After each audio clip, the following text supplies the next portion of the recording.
Hello students, example 1.5 தான் பார்க்க போகிறோம். இதில் வந்து ஒரு படம் கொடுத்துருக்காங்க PQன்ட்டு.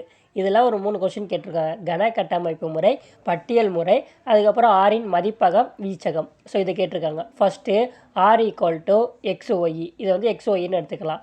இப்போது ஒய் ஈக்குவல் டு, இப்போ அந்த நம்பரை கம்பேர் பண்ணி பாருங்கள். 5லேருந்து 3 கழிச்சா 2, 6லேருந்து 4 கழிச்சா 2, இதே மாதிரி 2 வருது. அப்போது y equal to X-2. So இதுக்கப்புறம் எக்ஸ் எங்கே இருக்குது, ஒய் எது அப்படின்னு நம்ம மென்ஷன் பண்ணணும். அதாவது எக்ஸ் பிலாங்ஸ் டு பி, அதுக்கப்புறம் y belongs to Q.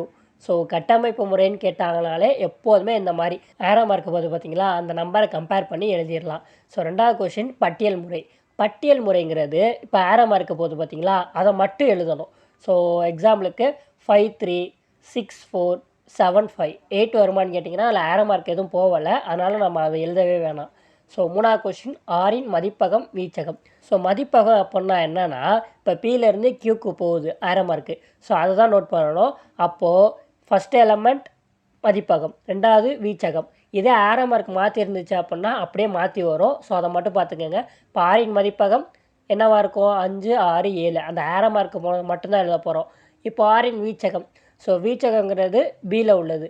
So அந்த கியூவில் இப்போ இருக்கிறது பார்த்தீங்களா, அதான் 3 4 5, அவ்வளோதான். இதோட நோட்ஸ் பார்த்தீங்க அப்படின்னா கீழே டிஸ்கிரிப்ஷனில் தரேன், அதை யூஸ் பண்ணிக்கோங்க.